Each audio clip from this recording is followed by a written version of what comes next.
So today we're going to make our Aranyi watercolor galaxy sky.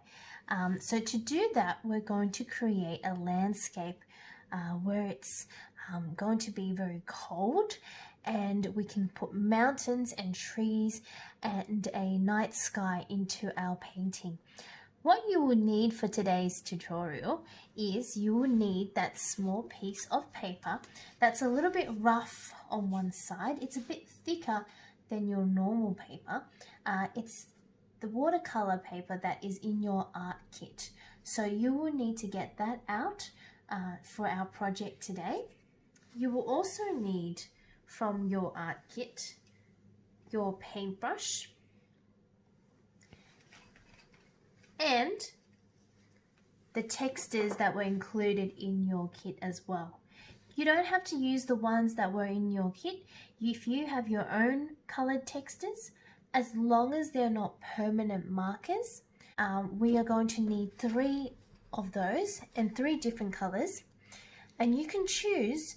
You can have dark blue, you can have pink and purple.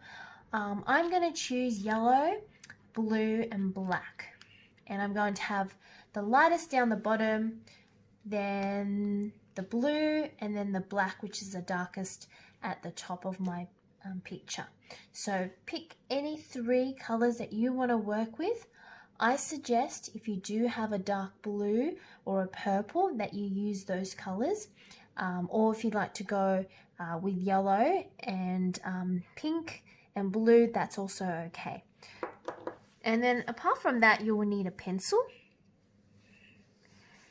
a black pen, so any pen that you could borrow from mum and dad from their office or their study is fine, any black pen. And you will also need to get ready in the little container or a plastic cup or a jug, some clean water. And you can see I haven't put that much in because we won't need a lot of water. And we don't want to keep too much water on our table just in case we accidentally knock it when we are concentrating on our painting. It only come up about 1/2 to 1 centimeter. Okay, so have that put aside. And I'm also going to have some tissues nearby just in case I use too much water, and sometimes that can happen if you don't really use paints or watercolors that often. So have a tissue nearby so that you can use it to soak up any extra water on our painting today if you need to do that. Alright, so we're ready to start. You might want to pause and make sure you have all of these items ready. Okay, so we're going to get started. The first thing you need to do is you can use the bottom of your plastic cup or plastic container if it's round and place it in the middle of your page. If your container is too wide for your piece of paper, you might like to find something else in the house that is a bit smaller and less wide, that is still a circle or a round shape that you can use, because we're going to trace around this on our piece of paper. Okay, so here we go. I'm going to put one hand on top, and I'm not going to push on its side because it's going to move. So I'm going to put a hand on top, and then with my other hand I'm going to have my pencil, and I'm going to trace around the container. And as long as my pencil is touching the container, it might not be perfect, but I should get a circle and not some other shape. Okay, here we go. So I've got my circle now, and what I'm going to do is I'm going to make a bit of a wiggly line near the bottom of my circle. So here's about halfway. Can you imagine a line going about halfway across our circle? Like we're dividing something in half, a piece of pie or a cake in half. I'm going to go a bit under that. So not halfway, but a bit lower than that. And I'm going to make a line by starting it straight, and then I'm going to go up like a mountain, then down, and then I might make another little bump, before I go straight across to the other side. Okay, yours might look similar to mine, or you might have one taller shape in the middle, or you might have three. What we want to do is make sure that we create some rocky or mountain-like lines and shapes with our line across our circle. Once you're done with that, this is the fun bit. We're going to get to use our three colors. So if you have your pink or your purple or your blue there, you're going to pick the color that is the lightest. And you're going to start coloring in closest to the wiggly line that we just drew. So my lightest or brightest color is yellow. So I'm going to use yellow.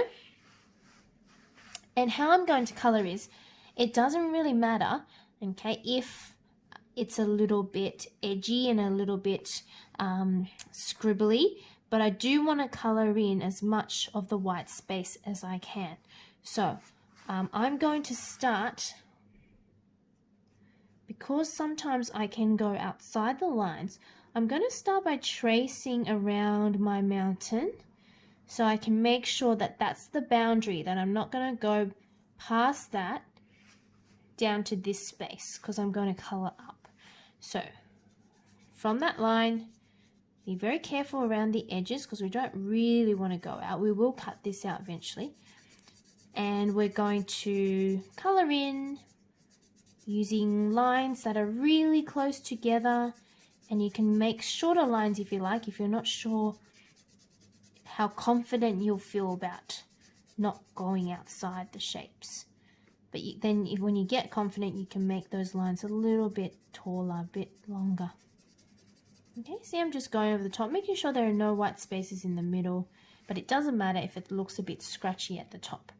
Okay, so now I'm going to stop because I need to leave room for the blue and the black as well. And the black is actually going to take up the smallest space. We don't really want the black to take up too much space because it is a very dark color, isn't it? So the next color I have is blue. So what I'm going to do is I'm going to do the same thing and make sure that I don't leave any white spaces. And it's okay if I overlap. That means if I color over a bit of the yellow, that's okay, not too much, because we're going to do something really cool with our brush soon. That's going to get rid of that funny look when it touches the other color and overlaps with the other color.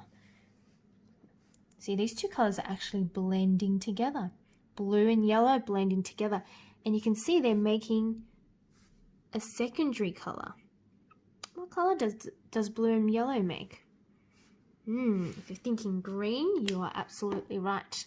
Now I might use a bit more blue at the top, because as I said, I don't want to use too much black because it's very, very dark and it can take over everything. So I want more of that blue. And because I'm using black, I'm going to just use a little bit at the top. If I had a dark blue or purple, I might use a bit more of that. See how dark black is? It just covers over everything. Even if it touches the blue, it doesn't really blend with the blue. It just covers it. Okay, all right. There you go. So I've done my three colors from lightest to darkest. I've covered over all the white spaces on top of my little line that I drew at the start, and I tried to stay inside my circle. If you didn't go well with doing that and you went outside the circle, it's not a big deal. What we can do is we can cut the circle out at the end, or you can get mum and dad to help you with that, and that will get rid of all the lines that have come outside of the shape. All right, step 2, after we've done our circle and our coloring in with our textures, we are going to use our little brush that is in your art kit. If you have your own brush, you can use a brush at home as well. We're going to dip it in some water, and we don't want to put too much water on it so that it's dripping down the table or the paper. So you might want to make sure that it's not dripping, okay? It needs to be wet, but not dripping everywhere.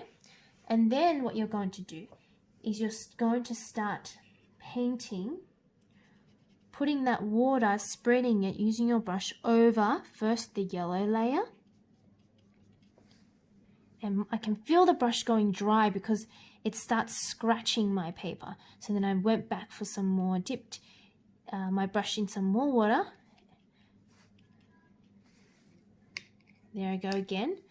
And now I'm going to make my way up to the blue, and I'm going to paint over where the blue and the yellow touch and cross over, running it out of water, so getting some more. And then paint over the blue part. And the whole time, what happens is, because your texture is made from water and ink and colored dye, when you put water on it, it restarts or reactivates the paint, the color, and makes it into paint. So what we've done is we've really created watercolor using our textures. So if you don't have paints at home and you've got water-based textures, this is perfect for you to have a go painting without having to go and buy expensive paints. Okay, see how I'm blending the black down, but I'm not putting my brush all the way down because it's probably going to make a black or dark blue line across my yellow. And what I want it to look like is I want it to look like it's slowly turning into the blue or the green and the yellow. So I'm just doing it gently and blending in the black gently without pulling my brush everywhere with that dark color at the top. I'm really happy with that because it looks like everything is blending into each other and the colors are blending together and it's nice and smooth, and it looks really cool. It looks like there's some really cool lights happening in the night sky. So I'm going to leave mine like this and let this dry a little bit. So I might take a few minutes to let it dry. If yours has lots of water on it, you can see puddles of water, and if you moved your paper, the water would go everywhere. What you might do is you might get a tissue, wrap it around your pointer finger or one of your fingers, and where the big puddles are, I don't have any here, but if you've got big puddles and it's really runny, what you might do is very gently touch those really wet areas with your tissue wrapped around your finger. And what happens is your tissue would absorb or suck up some of that extra water so that your page can dry a bit faster. But what we don't want to do is rub the paint or the paper, because that's only going to create a big hole in our beautiful painting. So if you need to do that, you can pause the video and just soak up some extra water on your painting if it is a bit too wet. Okay, so I've let my painting dry a little bit. It's not completely dry. If you really want it to be completely dry, you might get mum or dad to help you put a hairdryer over the top so it will dry a bit quicker, or you can just leave it for 20 minutes or 30 minutes while you go and have a snack or do your homework or watch TV, and you can come back and it will be pretty much dry by then. But to show you what we have to do for the rest of our artwork, I'm going to keep going. With your pencil, what we're going to do is now we're going to make some lines and some drawings to finish our landscape. Okay? Now, Aranyi, who's the original artist who came up with this idea of a galaxy landscape, with the special mountains that she has in her artwork, loves to use these snow-capped mountains. So what that is, it's when the mountains, when it's so cold up in these mountains that it's covered or capped with snow. And it looks really quite amazing, and they're nice and striking and white against the beautiful colored sky. So we're going to try and copy some of those mountains that she likes to do, but if you get creative and halfway through you think, oh, I'm going to add some grass, or I'm going to add some different types of trees, or I'm going to add some shadows of some birds or people looking up into the mountains, or a little house in the distance, you can do that. Okay, this is art. You can be creative. You can add your own ideas and style into it. I'm just going to show you one way to do it. So I'm going to start off by making some more mountain lines. So I've got 1, 2 mountain lines. Then I'm going to add in some more. So I'm going to start down the bottom, because if you know about landscapes, one thing is that you can see things in the front or the foreground, and often you'll see things far, far away in the background. So you might see shadows of mountains in the background, and then other layers of rocks or landforms, and then really close up you see what's right in front of you. And in this case we're going to have some trees, some really tall trees, and these trees remind me of those pine trees that you might often see at some beach side places or beaches. So the ones that are really, really tall, with beautiful pine branches, pine leaves. And how we're going to make them is we're going to first start off by drawing some straight lines. How easy is that? But we don't want all the lines to be the same height. Otherwise it looks like we planted the trees there and they haven't grown naturally. So we're going to put a straight line here, and then we're going to put one next to it, but it's not going to be exactly the same height. I might make it a little bit shorter, and the one next to it even shorter, and then I might put some short ones here. See how they're all different lengths? I might make a tall one here, and then another one, and another tall one, and then a shorter one there. Okay, the reason why we do this is some trees, of course, are taller than others, but also the ones that are really tall are the ones that are quite close to us. So we can create the idea that some of these trees are a bit closer by making them bigger and taller, okay? Because when you look at something that's really close, it looks really big, doesn't it? So if I put this pen here, okay, it probably almost covers the screen. But if I put it further away, it's going to look smaller and smaller. Kind of like when you look down from a building or a bridge and everyone look like ants. It's that idea of perspective. So we are going to finish off our trees that we're going to draw using that perspective idea. Now we're going to add some branches. So the easy way to do this is, I think, is to make little V's, and as you get further down, make them a little bit bigger and wider, like branches, okay? And you'll get that kind of pine tree look. So we're just going to add in a little V, and as you get to the bottom, be patient though, make it wider. Don't start making it wide halfway down or at the top. Otherwise, you can try that. It will look probably more like a toilet brush. And we don't want these trees to look like a toilet brush. So start with a small V. And then they can get wider, wider, really wide down the bottom. That's how you're going to get that nice pine tree look. And we're going to avoid that toilet brush look, okay? All right. And the smaller ones, you only need to put in some small branches or small V's, because we won't really see the bottom of them. This one's going to look amazing because we're going to have some small branches. And then we're going to increase their length and make them wider. There we go. Oh, this one I'm starting down the bottom. And I'm getting smaller because I'm getting to the top. Okay, so that was a very quick version of how I did those branches. You might want to take your time, and once you feel like you've got the hang of it and they look like trees, you can go a little bit faster. Okay, so now what we're going to do is we're going to get our pen, our black pen, and we're going to trace over these lines.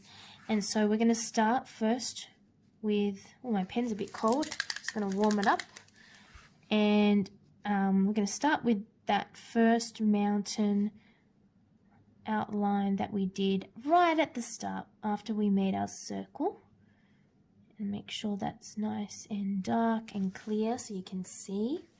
Now what I don't want to see is kind of this scribbling over, because we want a nice clean smooth line. We don't want it to look all broken and thick and scratchy. So try and go slowly, and if you need to go over your line, go back a little bit at a time so you don't make these really thick scratchy lines. Okay, just try your best, and if it doesn't work out so well, it's okay, because you have another chance, quite a lot of chances to practice here as well in the second layer of your landscape. So these mountains are a little bit closer than the mountains we just traced. Here we go. And then now we get to do the fun bit, which is the trees. And with the trees, is all you do is you trace over that middle line that went up and down, these straight lines. These are vertical lines. Okay, and then the fun bit is you don't actually have to trace over the V's. What you can do is you might not even need to take your pen off. And what you're going to do is follow the lines you've already made, and you're just going to zigzag across, okay? So that you can see there's almost like a little shadow between the branches. So our trees don't look so empty and bare. They can look a bit more full, okay, instead of looking like skeletons or outlines. They can look like they've got actual pine needles on their branches. Okay. And then you're going to keep doing that. Take your time. I'm going a little bit fast. I've done this before. And also, I'm going a bit faster so I can show you what it will look like in the end. And now remember, if you're feeling brave, you can add your own things, own details into this picture. You can add some birds in the horizon. You can add some snow falling. You can add maybe someone skiing down that mountain, or a little cottage or a hut with a chimney that's blowing smoke. Anything that you think will look great in your landscape. Okay, so once you're happy with your trees, what you can do is you can create some shadows on your mountains. So the best way to do this is we're going to make all one side of the mountain in the shadow. It's going to be a little bit darker. Now this part is a bit tricky, so if you don't quite get it, you can just copy me, or you can add your own details in without doing the shadows. So what I'm going to do is, first of all, I'm going to create like a zigzag shape. And then I'm going to use the left side of all of these mountain caps, and I'm going to either shade it in, which means I'm going to use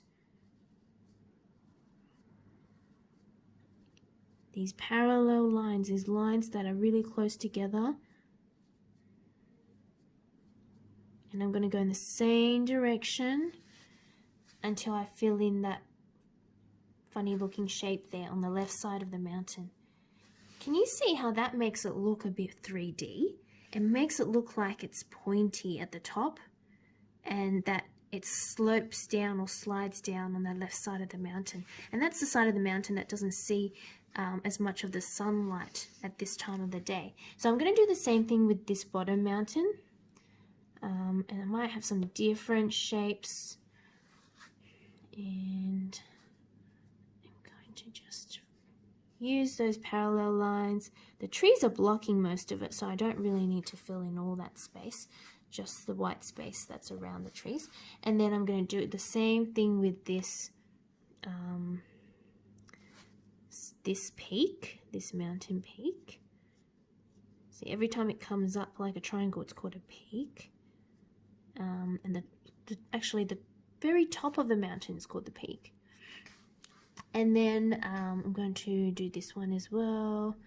And I stop here at the start of this triangle, start of this peak. I don't want to go all the way to the next peak. It might look quite funny if I tried to do that. If I'm going too fast for you, you might stop and just copy my picture. You take it slowly, okay? And I think I've run out of peaks. I've got one more here I'll colour in. And what I'm going to do is I'm going to add in some dots. And I'm going to put them really close together. And I'm going to put them on the areas where it's still white. So we've got our shaded area, and then there's parts where it's still white.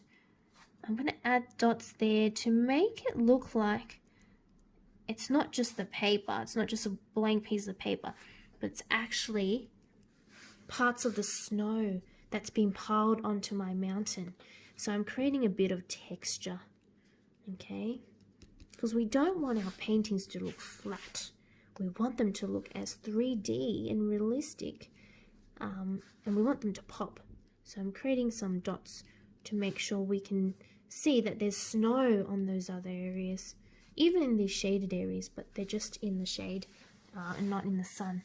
So once you're happy with yours, you can add in some little birds, you can add in a little hut if you like, and if you're happy with it, there's only one more thing that you can do, and that is if you do have some white paint at home, or if you have some glitter or silver pens, gel pens that you might be able to borrow from a brother or sister, or even one of those white out pens, what you can do, or a white pencil, and what you can do is go back to your painted side, the sky, the galaxy sky, and add in some white dots or glitter pen dots using your pencil or pen or paint. And what that will do is make it look like you've got a galaxy, okay? So I'm going to show you what mine will look like after I find some white to add into the background. Okay, so I managed to find some white crayon and I managed to put some white dots onto my galaxy sky, and you can tell it's not very obvious on the yellow, but if you used like a deep pink or purple or blue, it's going to come out really well. And remember, you can use anything except a watery white color, like a watercolor, because what that would do is just actually blend in with the texture. So you can use a pen or a crayon, a white crayon or pencil, or a glitter pen or some paint, and you should get some nice white specks that look like stars or maybe snow. So this is meant to be a galaxy sky, so I think they're meant to be stars, but I also think it looks a bit like snow falling onto these snow-capped mountains. What do you think? Well, I'm going to let you go and get creative now. You might make one and think, wow, I love this. I would love to make some more and maybe use some different colors, or might create a different landscape at the front. Or maybe you think, oh, the first one I made didn't quite work out the way I thought because I didn't really know how much water to use. I might want to make a second one. If you want to do that, you can actually do this on any type of paper, but I do recommend if you go to Kmart, which I'm sure all of you have been to Kmart, you can actually buy these watercolor pads that are very, very cheap. I think they're only about $4 or $5, and you get about 24 pages, and they come in a big size as well. And you might want to grab that and do some more practice. I can't wait to see what you make and your beautiful galaxy landscapes. Remember that this tutorial comes from an artist named Jen Aranyi from America, and she does lots of different versions of this. So if you want to search up her name and try some of her other tutorials, you can do that. I'll put up her name and some links on the next part of the video. Good luck, boys and girls. Have fun making your art.